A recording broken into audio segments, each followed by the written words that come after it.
Hello दोस्तों, नमस्कार। मैं महेंद्र श्रीवास्तव, एक्सपर्ट महेंद्र आईसीएस अकादमी में आपका स्वागत करते हैं।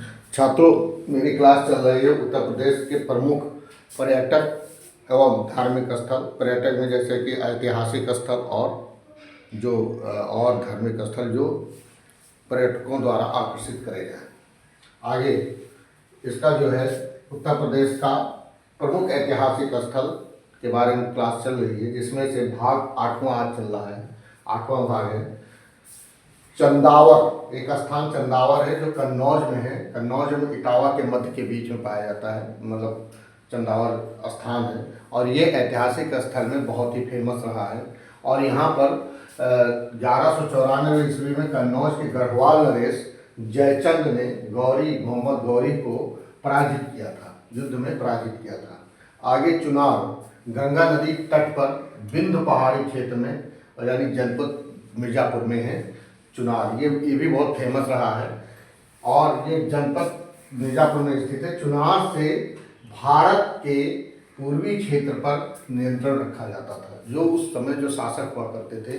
और ये चुनार जो स्थान है, यहाँ से पूर्वी भारत पर जो है शासक यानी सुल्तान अपना नियंत्रण रखते थे। आगे 14वीं शताब्दी में चंदेलों का शासन था और मुगल सम्राट बाबर ने चुनार पर अधिकार कर लिया था। और शेरशाह सूरी के दमन के क्रम में, यानी कि जब शेरशाह जीतने लगा, मुगल साम्राज्य को जीतने लगा, उस क्रम में हुमायूं ने चुनार की घेराबंदी की थी। हुमायूं ने जो चुनार को घेराबंदी की थी, कहते थे ये जीतने लायक नहीं, लोग इसको जीत नहीं पाते थे।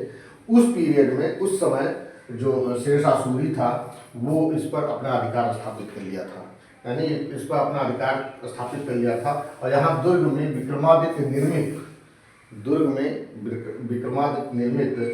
भर्तृहरि मंदिर बना हुआ है, यानी कि इसका निर्माण कराया था विक्रमादित्य ने। भर्तृहरि जो थे उनका मंदिर बना हुआ है। और बल्लभ संप्रदाय का कूप मंदिर भी स्थित है यहाँ पर, यानी कि बल्लभ संप्रदाय का कूप मंदिर स्थित है।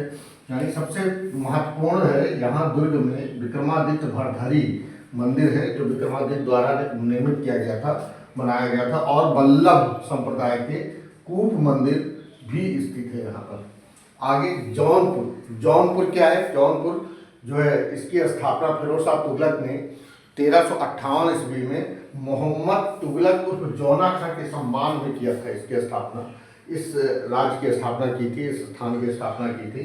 किसने किया था?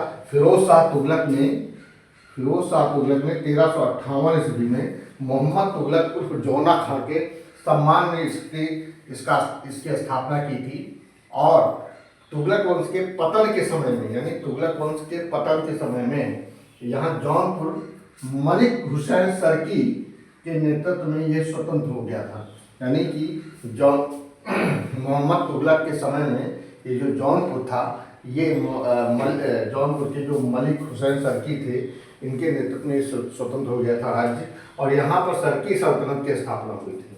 यहाँ सरकी सल्तनत की स्थापना हुई थी। और जौनपुर सांस्कृतिक गतिविधियों में एवं स्थापत्य कला के चर्चित रहा, यानी कि जौनपुर जो है सांस्कृतिक जो गतिविधि थे और स्थापत्य कला में ये बहुत ही चर्चित रहा। यहाँ पर बहुत ही फेमस जो स्थापत्य बने हुए हैं, यानी कि वो जो है सबसे पहले अटाला मस्जिद यहीं पर है, जौनपुर में ही है। और लाल दरवाज़ा और जामा मस्जिद आदि, यानी कि लाल दरवाज़ा और अटाला मस्जिद और जामा मस्जिद बहुत ही फेमस है। और ये इससे रिलेटेड प्रश्न प्रतियोगी कंपटीशन में आते रहते हैं। आगे संगीत कला के लिए सरकी सुल्तानों का योगदान चिर स्मरणीय रहा है। यहाँ पर जो संगीत कला थे, सुल्तान थे जो हुआ करते थे, यहाँ पर संगीत कला का बहुत ही योगदान रहा और बहुत ही यहाँ पर लोग विद्वान हुए। आगे बढ़ते हुए स्मरणीय रहा। और इसी विशेषता के कारण जौनपुर को सिराज-ए-हिंद कहा जाता है। यानी कि इससे भी प्रश्न आता है कि सिराज-ए-हिंद किसे कहते हैं और क्यों कहते हैं, तो वो जौनपुर को ही सिराज-ए-हिंद कहते हैं। और सिराज-हिंद नाम क्यों मिला? क्योंकि जो यहाँ संगीत कला जो थे, वंश के लोग, यहाँ के जो सुल्तान हुआ करते थे, उनके योगदान रहा कि जो सांस्कृतिक विधियाँ थी उनका योगदान रहा, जिसके कारण यहाँ पर इसको सिराज हिंद नाम दिया। इतिहासकारों ने इसको सिराज हिंद नाम दे दिया। ये हमारा जो जौनपुर के बारे में है, इससे रिलेटेड बहुत प्रश्न आते हैं छात्रों। आगे क्रमशः बढ़ते हुए अभी और भी ऐतिहासिक स्थल हैं, उसके बारे में हम आपको बताएंगे। जय हिंद, जय भारत, नमस्कार।